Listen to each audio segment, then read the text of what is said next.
familiar with, the one led by Washington and Jefferson and Madison and others, really could be described as a pretty patrician revolution. It was led by men of wealth, men of education, men of property, and it was led not so much to radically change the old order, but to preserve the old order in America from interference by England. They were tired of the king's interference. They were tired of England taking tax money for which we had no representation. They were frightened by the threat of sending a bishop. There'd never been a bishop in America. Most people didn't want a bishop in America. And so the revolution really was in the name of preserving the rights of Englishmen for Americans. It was not to overturn things. Yet it had a profound effect on the churches in America. It obviously brought about religious freedom because the head of the American government was no longer pledged to defend the true faith and to defend the true church and to establish a church in law. The federal government clearly would not have an established church. So there's a new level of freedom in America from what had been true before. You know, there's a difference between freedom of religion and tolerance in religion. England today, at least in theory, has tolerance for those who do not practice the Church of England religion. But it's not strictly free because there's tax money that flows to support the Church of England. That was even more true in the 18th and early 19th century. Freedom of religion means that all denominations are treated equally under law. Nobody has a superior place under law. And that really then is leads on, of course, to the notion that religious freedom is tied to separation of church and state. Now, there were different notions of the separation of church and state in the time of the American Revolution, but clearly there was a notion there would not be an established church so that all denominations could enjoy freedom. And the very idea of denominations is crucial to American religious experience. Denominationalism, as a way of thinking, says that the true church of Jesus Christ finds expression in a variety of organizations, so that one is not obligated to say, if I'm a Presbyterian and you're a Baptist, you are a member of a false church because it's not my church. That was the old way of thinking. There were only true churches and false churches. And mine was the true church and yours was the false. But what has happened in the course of the 17th, 18th, and leading on in the 19th century is the rise of this notion that we can have denominations. We are separated over certain things, but we can recognize that at a fundamental level, we're all still Christians. We're all still going to heaven. Presbyterians are getting a first-class ticket, Baptists a second-class ticket, but we're all going. And we take that attitude so for granted that we don't recognize how revolutionary it is in the history of Christianity. Really, up until the 17th century, Christians fundamentally had believed that there are only one true church and all others false churches. But the Westminster Confession of Faith itself talks about purer and less pure churches. And so if you're a Bible-believing Baptist, you think your Baptist church is purer than the Presbyterian church on the issue of baptism. But you're willing to grant, if you're an easygoing Baptist, that the Presbyterians may get to heaven too. And this is an important part of America's religious experience. You see it in Ligonier ministry, don't you? Ligonier doesn't just invite Presbyterians to attend and participate because R.C. Sproul is a Presbyterian. No, that's not the way they operate. There's this sense of many denominations being represented who believe in the Bible, who trust in Christ alone for salvation. And we're not saying our differences don't matter at all, but our differences are, as one friend of mine used to say, are not walls that lead up to heaven and that extend all the way up to heaven. And so that's a very important change of attitude that comes increasingly in the 18th century and in the 19th century primarily. And what that means is we can cooperate in fundamental ways. We can do evangelism together. We can do missions together. We can establish educational institutions together. Because we have this fundamental sense of being Christians together, even if we're not members of the same denominations. So that's a really important element. And linked to that is what some historians call volunteerism in America, or voluntarism in America. And what that means is Americans, from the very beginning of the Republic, recognized that if their churches were to exist, they had to pay for them. The government wasn't going to pay for them. In Europe, throughout the 19th century, church buildings were built by the government, and ministers' salaries were paid by the government. And it meant that lay people didn't have to take on, in addition to their taxes, the burden of supporting the church. And can you imagine what a difference that would make in America? If the government were paying your minister's salary, if the government had paid to build the building in which you worship, how much more money would that put in your pocket? Well, you don't know because you don't know how much the government's taken out of the other pocket in taxes. But it develops a fundamentally different mindset, doesn't it? If the government built the building, it's not really your building, is it? If the government is paying the minister's salary, he's not really your minister. I mean, the whole relationship is changed in fundamental ways. But in America, from the beginning, there was this sense, we'll only have the churches we can pay for. And one scholar wrote a book entitled The Triumph of the Laity, because European ministers didn't have to pay any attention to what people in the church thought, because they got paid whether anybody put any offering in the offering plate or not. But in America, there was established a much more intimate relationship between the laity and the ministers, because the ministers knew they only got paid if there were people in the pews. Now, there's a downside to that. There's a potential downside to that. The ministers accommodate the message to try to fill the church up. That may not always be healthy. We can turn on our television today and see stadiums full of people listening to very clever speakers who really aren't telling the biblical truth. But this sense of my church, my pastor, my involvement meant that the laity in America felt very intimately, vitally connected to the life of the church in a way that tended not to be true in Europe. That's the effect of the first American Revolution. In the early 19th century, historians talk about the second American Revolution. That's not language we're quite so familiar with. That's not language we use quite so often.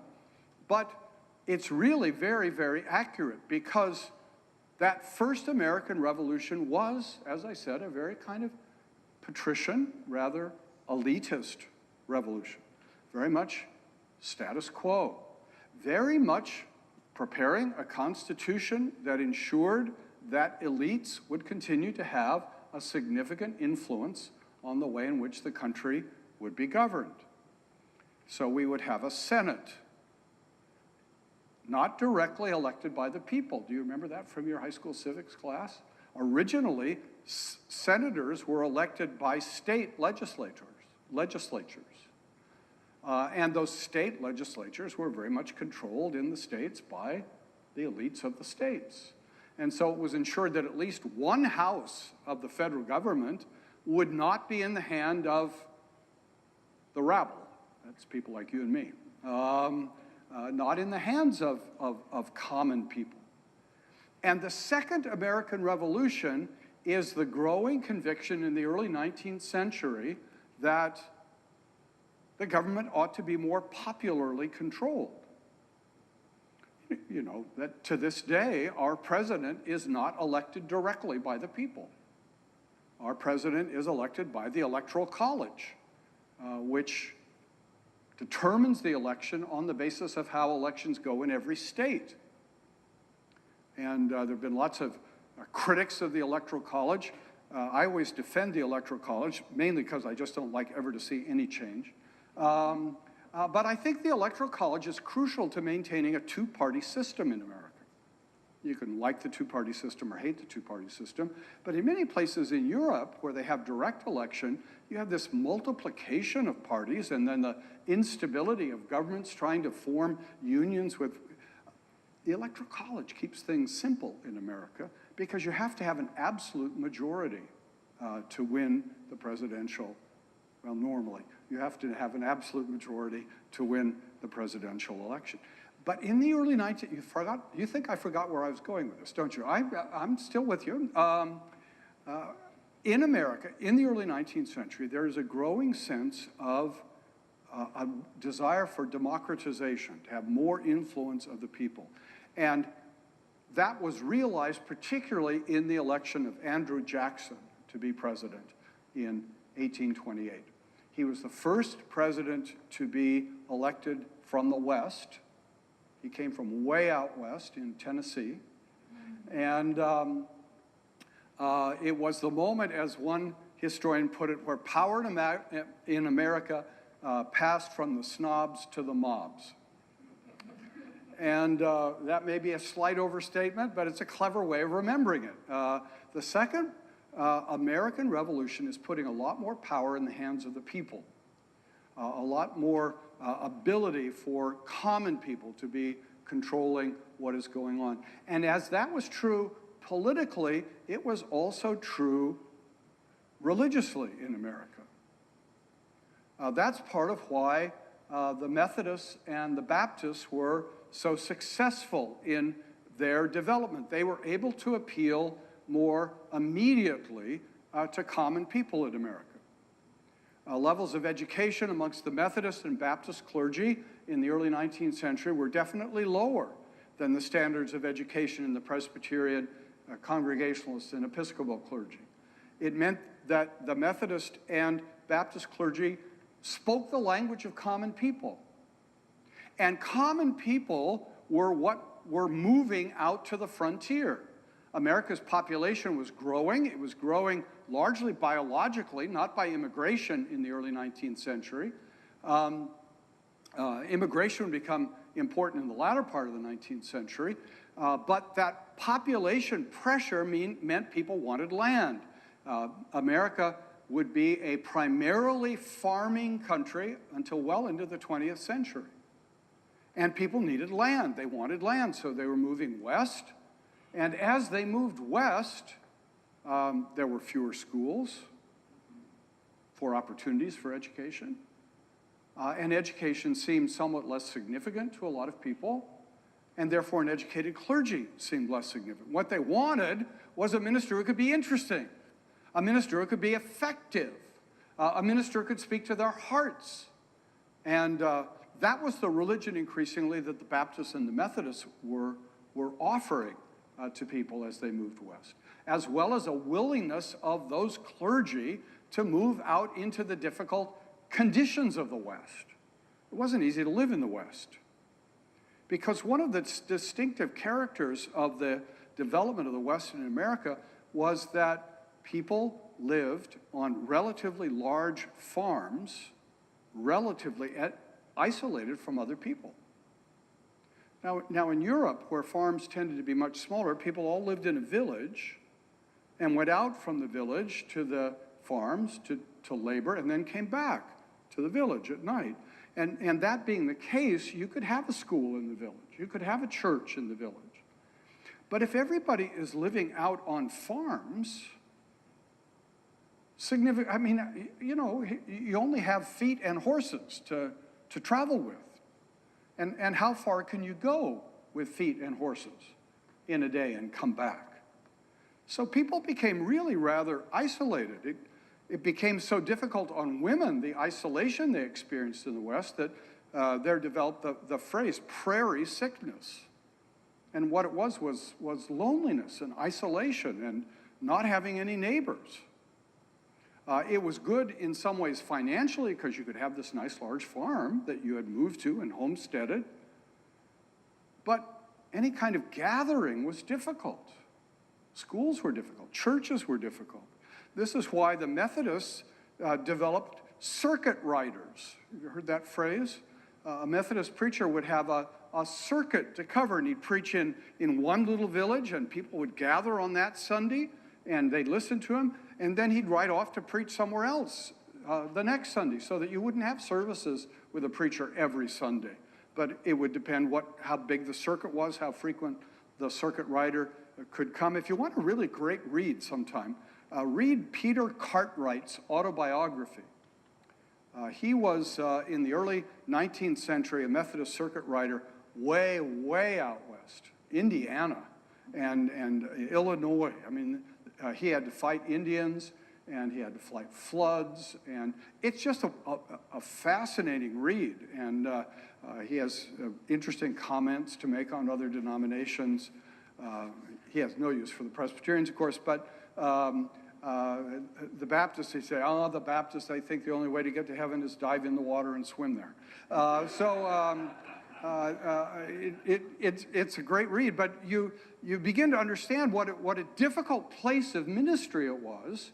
And one of the ways in which that situation was addressed was through circuit riding. Another way it was addressed was through what came to be known as camp meetings. What were camp meetings? Well, camp meetings were times of the year when the farm didn't need a lot of attention, and when people could travel to camp out together as a community, and to have a concentrated time of religious experience. And one of the most famous camp meetings was the Cane Ridge camp meeting in 1801 in Kentucky, where it was estimated that 25,000 people came in a day in which the largest city in Kentucky had 1,700 people. And so all of these people that lived most of the year in relative isolation and loneliness came together for a couple of weeks,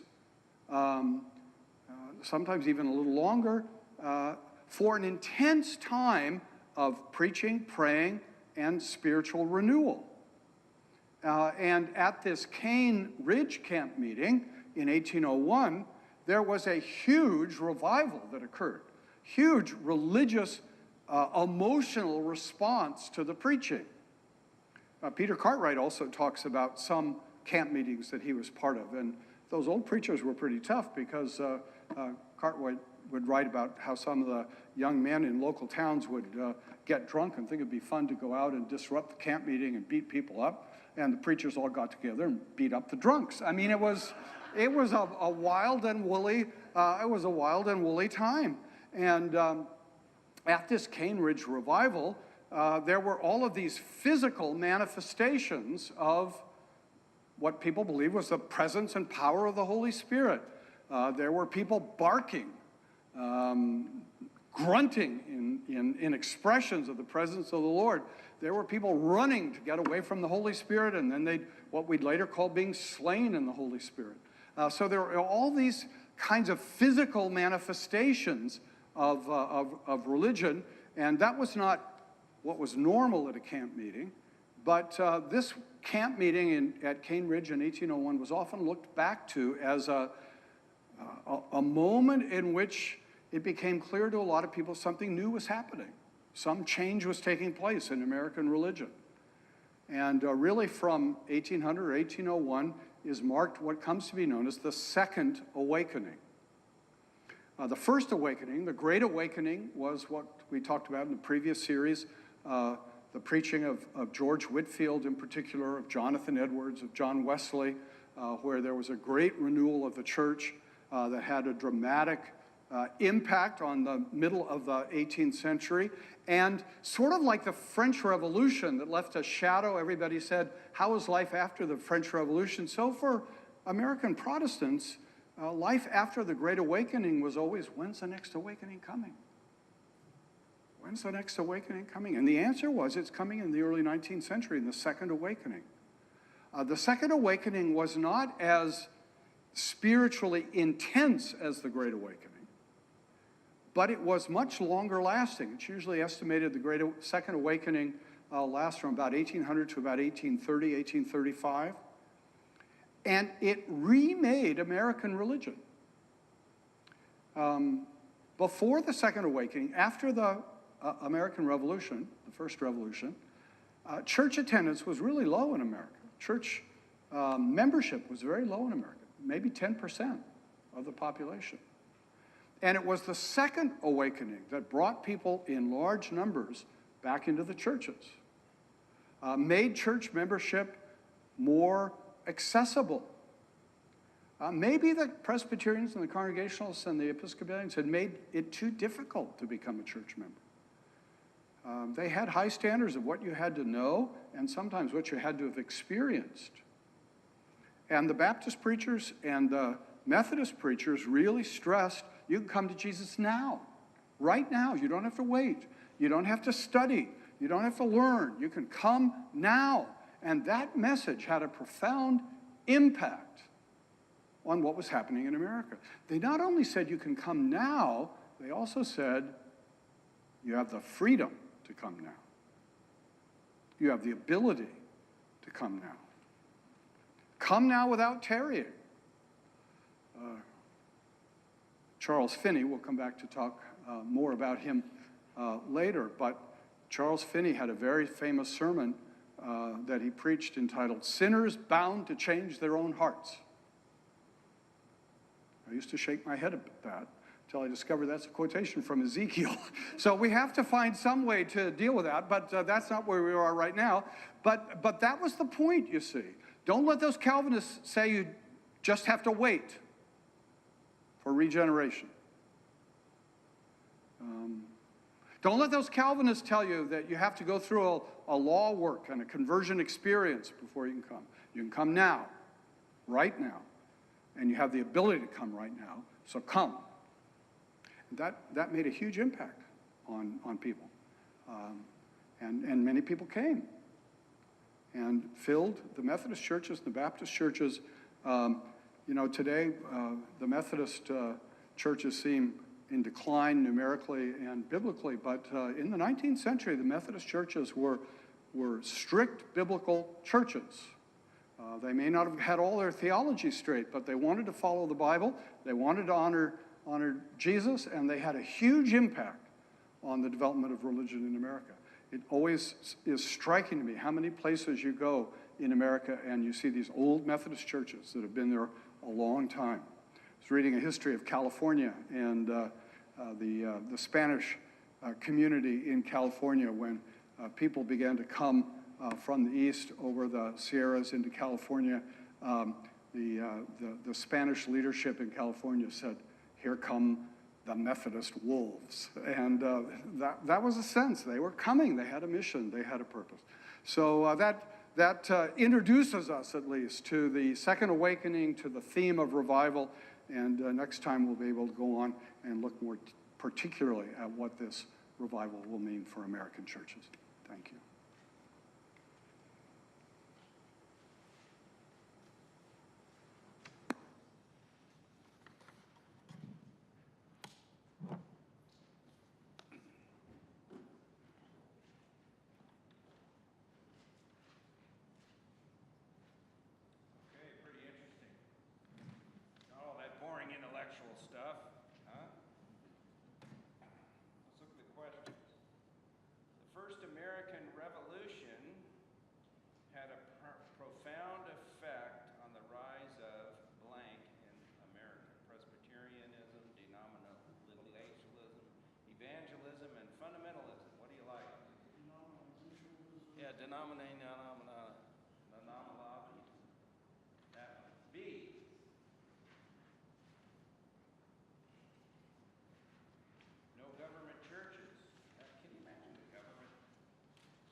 Glad that didn't take hold. Number two, the idea that if churches are going to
B means A and B, right? Circuit riders and camp meetings, those were a couple of solutions. 6, the blank revival in 1801 typically marks the beginning of the Second Great Awakening. So was it Gasper River, Cumberland, Cane Ridge, or Red River? Cane Ridge. Cane Ridge, yeah, that was that huge camp meeting that took place there. So, okay, I've got a couple of deep dives here. Circuit riders. Remember, the Methodist impact expanded because of circuit riders, and they also called them horse preachers, and they were ones who traveled around geographic territories to minister to settlers and organize congregations. And, they were mostly from the Methodist Episcopal Church and other related ones, and they were itinerants. Then you could find other denominations other than the Methodist Episcopal Church, but they were a big deal during the early years of the U.S. from 1784 to 1830, and they were part of the Second Great Awakening. So these circuit riders went out there. Now the Methodist Episcopal, what does Episcopal mean to you? Sounds kind of British to me. Well, what do you think of Methodist Episcopal Church? What's that? Does it sound very egalitarian? They believe the king was sovereign over affairs on earth. Okay, I couldn't hear that. They believe the king, like I can't even tell who's talking. Oh, what's that? they believe the political king was sovereign over affairs on earth. Okay, so you know, in England, yeah, you've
fire